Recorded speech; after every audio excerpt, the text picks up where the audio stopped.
Bismillahirrahmanirrahim. Bismillahirrahmanirrahim. Assalamualaikum warahmatullahi wabarakatuh. Alhamdulillahil awwali bil ibtida' wal akhiri bil intihai.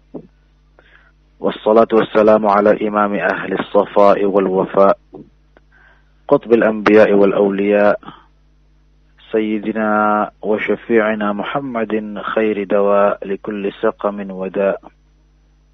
الرحمة والشفاء في السر والجلاء وعلى آله وصحبه ما دامت الأرض والسماء. Amma ba'du, saudara-saudariku kaum muslimin muslimat, mukminin mukminat, wabil khusus pemirsa Radio Republik Indonesia untuk Kota Mataram dan sekitarnya, mudah-mudahan dimanapun berada kita senantiasa dicurahkan rahmat, maghfirah, perlindungan, taufik dan hidayah Allah Subhanahu wa taala. Amin ya rabbal alamin. Hari ini hari Senin ya. Hari Senin tanggal 20 April 2020. Insyaallah kalau saya tidak salah. Senin sebagaimana kita ketahui adalah hari yang mulia. Kenapa? Karena di hari Senin lah lahirnya seorang manusia yang termulia, insan teragung, yaitu baginda Rasulullah sallallahu alaihi wasallam. Kita kenal bahwa hari Jumat adalah hari yang mulia. Para ulama menjelaskan hari Jumat menjadi hari yang mulia sebabnya adalah karena pada hari tersebut diciptakannya dahulu kala ayah kita baginda Nabi Adam alaihi salam. Sehingga hari Jumat menjadi hari yang mulia. Para ulama kita, sebagian ulama kita, misalnya Said Muhammad Amin Qutbi dan ulama-ulama lain, menjelaskan bahwa jika hari Jumat menjadi mulia karena lahirnya Nabi Adam padanya, maka lebih-lebih hari Senin menjadi hari yang tidak kalah mulia, bahkan bisa berlipat-lipat lebih mulia. Mengapa? Karena pada hari itu, atau pada hari seperti ini, hari Senin, lahirnya junjungan alam semesta, penghulu para nabi dan rasul, yaitu baginda Rasulullah SAW. Di hari yang mulia ini insyaallah juga sekaligus, bukan hanya hari Senin yang bertepatan dengan hari lahirnya baginda Nabi, tapi juga dari tanggalnya juga, tanggal ini insyaallah 20 April. Menurut catatan para ulama dan sejarawan kita, lahirnya baginda Nabi Sallallahu Alaihi Wasallam apabila ditinjau dari penanggalan Masihinya, maka 12 Rabiul Awal tahun gajah itu lebih kurang jatuh pada atau bertepatan dengan tanggal 20 April 571 Masehi kalau tidak salah.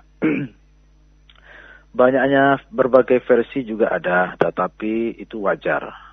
Atau juga penanggalan kelahiran baginda Nabi untuk hijriyahnya saja masih ada beberapa versi. Ada yang mengatakan bukan tanggal 12 Rabiul Awal, tapi tanggal 9, ada tanggal 13 dan tanggal 11 dan tanggal-tanggal lainnya. Maka itu hal yang yang menurut saya sangat lumrah. Maka begitu juga Masehinya. Namun berbagai banyaknya versi itu tidak jauh dari bulan Rabiul Awal dan bulan April. Sehingga tidak salah apabila kita mengatakan bahwa bulan April juga sama seperti bulan Rabiul Awal, yaitu bulan Maulid. Bulan kita seyogyanya atau layak dan pantas kita di bulan seperti ini, di bulan April seperti ini, kita memperingati lahirnya baginda Rasulullah atau maulidnya baginda Rasulullah Sallallahu Alaihi Wasallam. Terlepas dari berapapun tanggalnya. Nah, dan juga para ulama kita mengajarkan bahwa kita menunjukkan kebahagiaan, kegembiraan dan kesyukuran kita atas hadirnya beliau sebagai penunjuk dan penyelamat kita semua, tidak mesti diikat dengan tanggal-tanggal tertentu. Kapanpun dan dimanapun kita selalu mengenang dan menghidupkan sunnah beliau dalam kehidupan sehari-hari kita. Maka tidak terkecuali bahkan terlebih khusus pada tanggal-tanggal atau hari-hari khusus yang memang lebih mengingatkan kita kepada baginda Rasulullah SAW. Karena itu juga ingin saya sampaikan bahwa di Mesir dan di beberapa negara lain, tanggal seperti ini atau bulan seperti ini juga dihidupkan oleh sebagian saudara-saudara kita untuk semakin mendekatkan kita kepada baginda Rasulullah SAW. Bahkan dalam kitab yang judulnya Tarikh al-Ihtifal bil Maulidin Nabawi fil Alam al-Islami, yang dikarang oleh Dr. Ismail Sami'i kalau tidak salah. Beliau justru di situ mencatat bahwa dahulu umat Islam justru merayakan peringatan Maulid itu setiap tanggal 20 April seperti hari ini setiap tahunnya hingga ratusan tahun. Bahkan mungkin sekitar 600-an tahun atau 6 abad. Seperti itu yang dicatat dalam kitab tersebut. Namun sekali lagi, terlepas dari itu, yang lebih penting lagi yang ingin saya tekankan adalah bahwa apa yang harus kita lakukan di saat-saat seperti ini dan juga di setiap saat yang menyangkut bagaimana hubungan kita, kedekatan kita dengan baginda Rasulullah SAW. Tentu saja kita harus meningkatkan terus-menerus pengenalan kita terhadap beliau. Karena bagaimana kita mau dekat, bagaimana kita mau bisa mengikuti sunnah dan ajaran beliau, sementara kenal pun kadang-kadang kita belum. Kita oleh Allah Subhanahu Wa Taala, oleh sebagai umat Islam, perintahkan untuk beriman kepada beliau. Nah, bukankah beriman kepada beliau ini menuntut kita mengenal beliau? Sebab kalau kita tidak mengenal beliau, bagaimana kita mau mengimani seseorang yang tidak kita kenal? Selain itu, tidak hanya kita dituntut untuk beriman, tetapi juga kita dituntut untuk mencintai beliau melebihi semua orang. Melebihi orang tua, melebihi anak, dan semua orang. Nah, pertanyaan yang sama, bagaimana kita bisa menjalankan perintah tersebut, yaitu mencintai beliau melebihi semua orang lain, melebihi apapun dan siapapun, sementara mengenal beliau saja tidak. Ada ungkapan kaula muda yang mengatakan tak kenal maka tak sayang. Nah, selain itu juga kita diperintahkan tidak hanya beriman dan mencintai, tapi juga tentu kita diperintahkan untuk mentaati beliau, untuk mematuhi beliau. Nah, sulit kiranya jika seseorang mentaati seseorang apabila tidak ada cinta. Dan sulit adanya cinta jika tidak mengenal dengan sebaik-baik kenalan. Karena itu, alhasil agar kita dapat mentaati, mengimani dan mencintai beliau sebagaimana diperintahkan oleh Allah Subhanahu Wa Taala, maka semua itu tidak akan terwujud, tidak akan tercapai apabila kita belum mengenal beliau dengan sebaik-baik pengenalan. Oleh karena itu, izinkan saya untuk mengisi kurang lebih 20 menit ya, atau insya Allah bisa kurang ke depan untuk memperkenalkan sedikit sebagaimana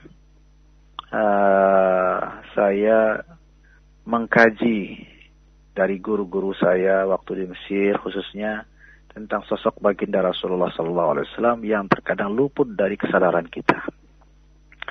Dari tema yang sudah disampaikan tadi bahwa baginda Nabi adalah gerbang mahligai ilahi. Apa maksudnya gerbang mahligai ilahi? Bisa dipahami bahwa tanpa beliau kita tidak akan mampu memasuki mahligai atau singgasana ilahi. Atau dengan bahasa yang mungkin lebih sederhana, tanpa perantara beliau kita tidak mungkin disambut hangat, tidak mungkin mendapatkan ridha dan keberkahan dari Allah Subhanahu Wa Taala. Beliau adalah babullah, beliau adalah pintu Allah Subhanahu Wa Taala. Beliau adalah pintu segala kebaikan. Beliau adalah pintu segala kemuliaan. Banyak ulama mengingatkan kita bahwa berbagai problematika, berbagai masalah yang kita hadapi di dunia ini, seringkali kita tidak menyadari bahwa semua itu sesungguhnya karena kejauhan kita dari baginda Rasulullah SAW, yang mana beliau adalah rahmatan lil alamin. Beliau ini adalah jalan rahmat Allah kepada alam semesta. Sehingga ketika di alam semesta, dalam kehidupan kita, di dalam rumah tangga kita, di dalam pekerjaan kita, terasa kerahmatan itu kurang, terasa banyak masalah, terasa banyak problematika, banyak cekcok, bahkan terasa banyak petaka, maka sesungguhnya tidak lain tidak bukan karena keberkahan baginda Rasulullah SAW jauh dari kehidupan tersebut. Jangankan pintu banyak kebaikan, ketika kita masuk Islam atau ketika kita berislam, itu sesungguhnya tidak akan menjadi baik, tidak akan menjadi sempurna, kalau bahkan tidak sah Islam seseorang tanpa dia beriman bahwa beliau adalah Rasulullah SAW. Tidak ada ceritanya orang masuk Islam cukup mengatakan asyhadu an la ilaha illallah, aku bersaksi tiada Tuhan selain Allah. Itu belum sah dan belum resmi sebagai seorang muslim.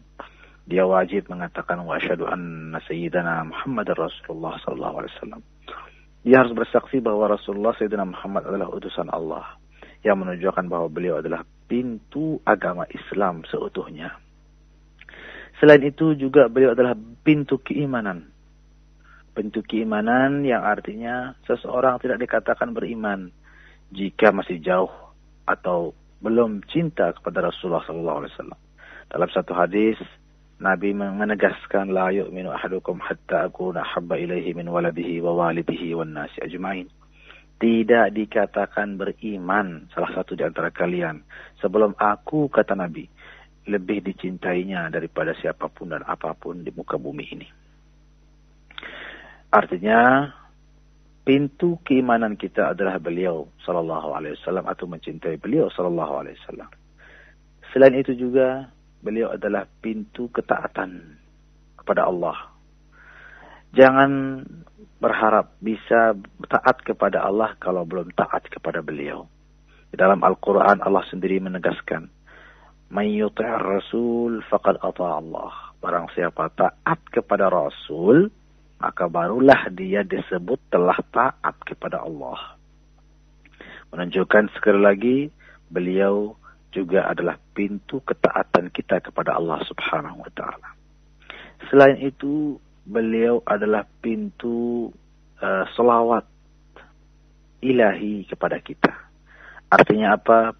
Beliau adalah pintu kita untuk memperoleh dan meraih selawat, rahmat yang spesial dari Allah Subhanahu wa ta'ala. Dengan cara apa? Dengan cara berselawat kepada beliau. Dalam satu hadis sahih, Nabi menegaskan, man shalla alayya salatan sallallahu alaihi biha asyara.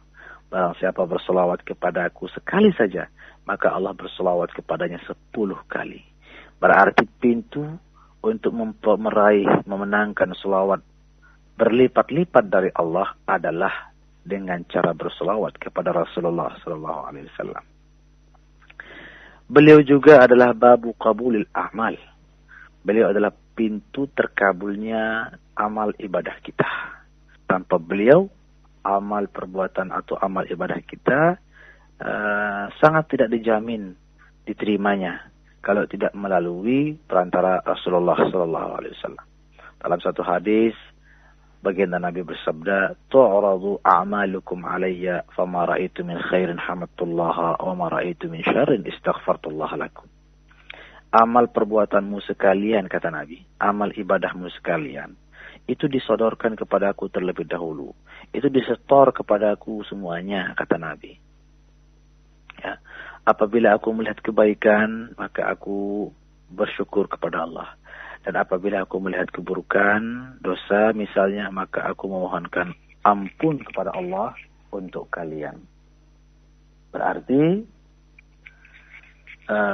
dengan syukur dan dengan doa beserta istighfar beliau untuk kita, maka barulah amal ibadah kita menjadi lebih sempurna untuk disajikan kepada Yang Maha Kuasa dan untuk dikabulkan oleh Allah Subhanahu wa ta'ala.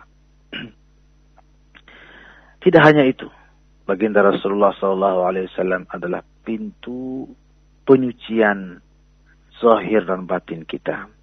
banyak orang berpikir untuk membersihkan dirinya, untuk mensucikan dirinya. Ketahuilah, tidak mungkin kita bisa mensucikan diri kalau masih jauh dari Rasulullah SAW. Dalam Al-Quran misalnya, Allah mengatakan, "Khudh min amwalihim sadaqah, tutahhiruhum wa tuzakkihim biha." Ambillah dari harta mereka sedekah ya. Ambillah sedekah dari harta mereka untuk engkau bagikan dengan tangan engkau, wahai Muhammad, kepada mereka yang berhak. Untuk apa? Agar engkau, kata Allah, tutahhiruhum, engkau mensucikan dan membersihkan zahir dan batin mereka dengan berkat sedekah yang mereka keluarkan itu. Dalam ayat ini jelas Allah mengatakan engkau yang membersihkan, engkau yang mensucikan, tutahhiruhum wa tuzakkihim. Artinya beliaulah sesungguhnya yang menjadi perantara ilahi atau tangan ilahi untuk membersihkan jiwa dan raga kita. Selain itu, sallallahu alaihi wasallam, beliau adalah pintu keselamatan kita di akhirat yang disebut dengan syafaat. Ana awwalu syafi'in wa awwalu musyaffa'in, kata beliau.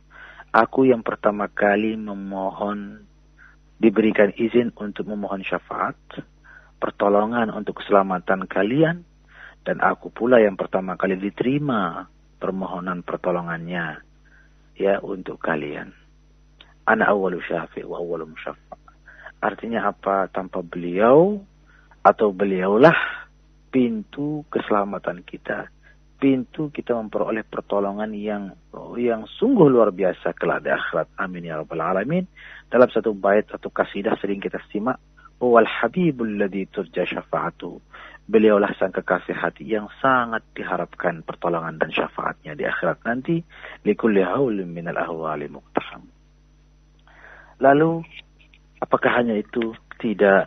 Ya saudara-saudariku dimanapun berada, beliau ini sallallahu alaihi wasallam harus betul-betul kita dekati dan terus mendekati dengan banyak selawat, dengan banyak membaca sejarah beliau, dengan banyak membaca akhlak beliau, banyak mendengar tentang pujian-pujian terhadap beliau, agar kita semakin cinta dan semakin dekat.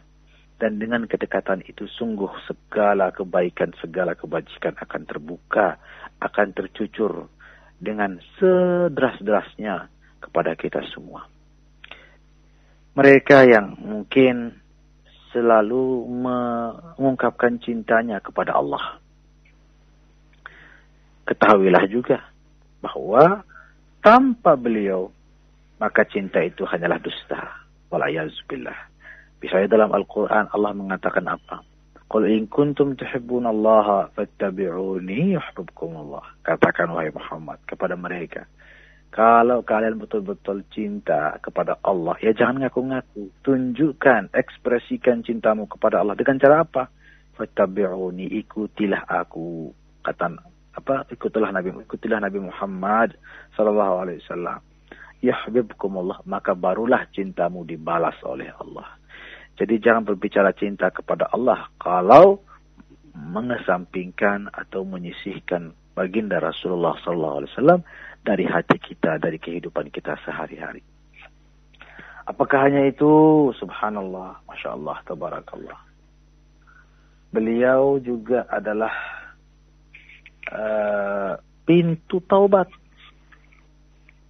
Kalau kita mau bertaubat dan betul-betul ingin agar dosa kita diampuni oleh Allah Subhanahu wa taala, maka jangan lupa bahwa beliaulah Rasulullah sallallahu alaihi wasallam baginda Nabi adalah pintu terampuh, jalan pintas kita diterima taubatnya oleh Allah. Dalam Al-Qur'an Allah Subhanahu wa taala berfirman, "Walau annahum idzalamu anfusahum ja'uka fastaghfirullah wastaghfara lahumur rasul lawajadullaha tawwabar rahima." Dan sekiranya mereka telah menzalimi diri mereka sendiri, tentunya dengan lumuran dosa, dengan banyak dosa, dengan banyak maksiat, sehingga mereka menzalimi dan menyiksa diri mereka sendiri, menyiksa batin mereka sendiri. Apa solusinya? Ja'uka, kata Allah, mereka datang kepadamu wahai Muhammad. Itu yang harus pertama mereka lakukan. Apa yang kedua? Fastaghfirullah. barulah kemudian mereka beristighfar, memohon ampun kepada Allah. Jadi memohon ampun kepada Allah itu nomor 2 ternyata, saudara-saudariku. Nomor 1 itu adalah datang kepada baginda Rasulullah SAW. Baru kemudian beristighfar. Kenapa demikian? Supaya istighfar kita sesuai dengan tuntunan beliau. Kalau tidak tanpa beliau, mana bisa kita beristighfar? Apakah ada langkah ketiga? Ada. Wastaghfara lahumur rasul. Yaitu kemudian Rasulullah SAW lah yang memohonkan ampun kepada Allah untuk kalian atau untuk mereka. Maka dengan demikian la wajadallaha tawwaban rahimah. Maka pastilah mereka menerima Allah telah menyambut hangat mereka dan menerima taubat mereka. Pada ayat yang sangat-sangat jelas ini, para ulama juga sudah mengingatkan bahwa pada ayat ini sesungguhnya telah diajarkan proses taubat yang sesungguhnya. Pertama datang kepada Nabi, bertawassul dengan Nabi, banyak berselawat kepada Nabi, mengikuti sunnah Nabi, mencintai Nabi, dan seterusnya. Barulah istighfar kita menjadi lebih mantap. Dan yang lebih meyakinkan lagi, dengan perantara kita mendekati beliau, mencintai beliau, menggantungkan hidup kita kepada beliau, zahir dan batin kita, maka beliau pun berkenan memohonkan ampun kepada Allah secara spesial untuk kita. Ya kalau sudah beliau yang memohonkan ampun, maka wajiblah Allah mengabulkan doa beliau, pastilah Allah mengabulkan doa beliau, karena beliau adalah kekasihnya Allah yang luar biasa, dan dengan demikian taubat kita menjadi diterima dan diampuni segala dosa kita oleh Allah Subhanahu wa taala. Ada satu kisah yang menarik dalam ini terkait ayat ini yang disebutkan dalam kitab-kitab tafsir seperti tafsir Ibnu Katsir dan lain-lain. Ada seorang dulu dalam satu riwayat, seorang datang berziarah kepada makam Nabi di Madinah. Di sana dia kemudian duduk lalu menghadap ke makam Nabi. Sambil duduk, ada seorang datang berziarah. Dan orang yang datang berziarah ini mengatakan, "Ya Rasulullah, aku pernah mendengar ayat yang berbunyi, walau annahum idzalamu anfusahum ja'uka fastaghfirullah wastaghfara lahumur rasul wajadallaha tawwabar rahim." Dan apabila mereka telah menodai diri mereka dengan banyak dosa, menzalimi dengan banyak dosa, maka mereka datang kepadamu. Lalu mereka beristighfar kepada Allah. Lalu engkau beristighfar untuk mereka, maka barulah Allah menerima taubat mereka. Aku pernah mendengar ayat itu ya Rasulullah. Karena itu aku datang kepadamu untuk menggugurkan dosa. Aku datang kepadamu. Lalu aku beristighfar kepada Allah di hadapanmu. Maka istighfarlah untukku wahai Rasulullah. Lalu dia pergi. Nah ini yang duluan datang nih heran. Wah ini menarik ini. Jarang-jarang nih orang ziarah kayak gini ngomongnya gitu. Akhirnya ya sudahlah diabaikan. Lalu dia tertidur. Nah, di dalam tidurnya di hadapan makam baginda Nabi, di dalam tidurnya itu beliau berjumpa dengan Rasulullah SAW. Kata Nabi, wahai Utbi, karena orang namanya Utbi, ilhaqil a'rabi ya Utbi, kejar orang yang tadi yang kamu dengar, yang kamu saksikan bagaimana cara doa dan ziarahnya. Kejar dia, cari dia, dan sampaikan kepadanya, selamat, Allah sudah menghapus semua dosa-dosanya. Subhanallah. Berarti memang beliau sekali lagi adalah pintu taubat, pintu Allah Subhanahu wa taala menghapus segala dosa-dosa kita. Beliau adalah juga pintu surga. Pintu surga, dalam banyak riwayat disebutkan bahwa surga itu tidak akan dibuka kecuali Rasulullah SAW terlebih dahulu yang memasukinya. Harus beliau yang menggunting pitanya dulu, baru sebagaimana dalam riwayat Muslim bahwa Rasulullah mengatakan, aku datang ke pintu surga pada hari kiamat nanti, lalu aku minta dibuka, lalu malaikat penjaga mengatakan, siapa engkau? Lalu Rasulullah mengatakan, aku adalah Muhammad. Maka malaikat itu mengatakan, bika umirtu alla aftah aftaha li ahadin qablak. Oh, kalau begitu saya akan membuka pintunya, karena aku diperintahkan untuk tidak membuka siapapun surga ini kepada siapapun sebelum engkau, wahai Muhammad. Nah, dalam satu hadis qudsi, Allah Subhanahu wa taala juga berfirman, "Inni haramtul jannata 'ala sa'iril anbiya hatta tadkhulaha anta." Aku mengharamkan surga ini dimasuki oleh siapapun termasuk para nabi sebelum engkau, wahai Muhammad, memasukinya terlebih dahulu. Artinya beliau adalah pintu surga. Pintu surga. Tanpa beliau siapapun tidak akan bisa memasuki surga. Dan juga beliau adalah pintu segala nikmat-nikmat yang lain. Beliau adalah pintu kesyukuran kita kepada Allah. Beliau adalah pintu segala nikmat. Dalam satu hadis sahih, Imam Bukhari meriwayatkan Rasulullah SAW bersabda, "Wa innama ana qasimun wallahu yu'ti." Allah yang memberi nikmat tetap, Allah yang menjadi sumber nikmat, namun akulah yang membagi-bagikannya kepada yang lain. Akulah yang mendistribusikan nikmat Allah kepada semua makhluk-makhluknya. Berarti tanpa beliau, nikmat itu tidak sampai kepada kita. Subhanallah. Itulah kemudian para ulama mengajarkan kita kenapa memperbanyak selawat. Karena selawat ini seperti proposal. Artinya baginda Nabi yang mendistribusikan nikmat Allah kepada makhluk-makhluknya, lebih-lebih kepada hamba-hambanya. Namun yang paling banyak membaca selawat, dia yang paling dapat apa?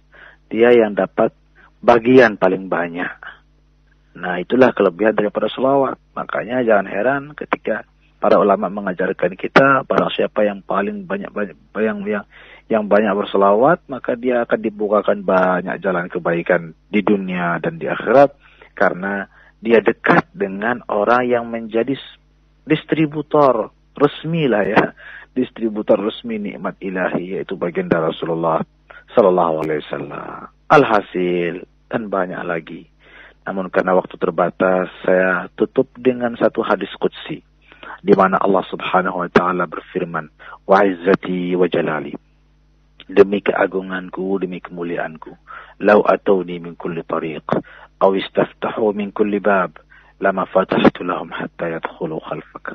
Andai kata mereka datang kepada aku dari segala penjuru, andai kata mereka mengetuk segala pintu untuk menemuiku, kata Allah, maka aku tidak akan membuka dan menyambut siapapun dari mereka, kecuali mereka berada di belakangmu, wahai Muhammad sallallahu alaihi wasallam. Seorang ulama yaitu Syekh Muhammad Al-Bakri mengatakan, "Fa anta babullahi ayyumri'in atahu min ghairika la yadkhulu." Engkaulah wahai Muhammad pintu ilahi, gerbang mahligai ilahi. Ayyumri'in atahu min ghairika la yadkhulu. Siapapun datang kepada Allah tanpa melaluimu, tanpa pintu, maka dia tidak akan pernah disambut, tidak akan pernah masuk dan berjumpa dengan Allah Subhanahu wa ta'ala. Sayyid Muhammad Amin Qutbi juga pernah mengatakan, "Al-Mustafa babul ilahi faman yaji min ghairihi mutakabbiran la yadkhulu." Rasulullah sallallahu alaihi wasallam adalah gerbang ilahi, gerbang mahligai ilahi. Faman yaji, siapapun yang mencoba-coba datang tanpa melalui beliau, la yadkhulu, maka dia adalah orang yang sombong. Dan karena dia sombong, dia merasa sok hebat, dia merasa bisa langsung tanpa perantara beliau, maka jangan harap dia akan diterima oleh Allah Subhanahu wa ta'ala. Sekali lagi, di hari yang mulia ini, hari kelahiran baginda Nabi, hari Senin, yang juga bertepatan dengan 20 April, tanggal kelahiran beliau menurut kalender Masihi, dan juga di hari-hari yang lain, di setiap saat kita, di setiap detik, di setiap nafas kita, mari kita memperbanyak membaca selawat. Mari kita memperbanyak dan menjadikan hobi kita, yaitu berselawat dan membaca sirah, membaca syama'il, membaca khasa'is, membaca apapun dan mendengar apapun yang berkaitan dengan sosok agung, sosok insan termulia, yaitu baginda Rasulullah Sallallahu Alaihi Wasallam. Dengan demikian, maka segala kebaikan, segala kemuliaan di dunia dan di akhirat menjadi tercurah, berlimpah ruah kepada kita semua. Amin, amin ya Allah ya Rabbal Alamin. Mudah-mudahan apa yang saya sampaikan ini ada manfaatnya. Dan mudah-mudahan sekali lagi kita semakin dekat dengan beliau, dan dengan kedekatan itu Allah Subhanahu wa taala mencurahkan rahmatnya, dan beliaulah memang rahmatan lil alamin, rahmat bagi alam semesta, yang dengan demikian juga Allah Subhanahu wa taala mudah-mudahan mengangkat wabah COVID-19 dari negeri tercinta kita ini. Amin amin ya Allah ya rabbal alamin. Wallahul muwaffiq wal hadi ila sabilir rasyad. Wassalamualaikum warahmatullahi wabarakatuh.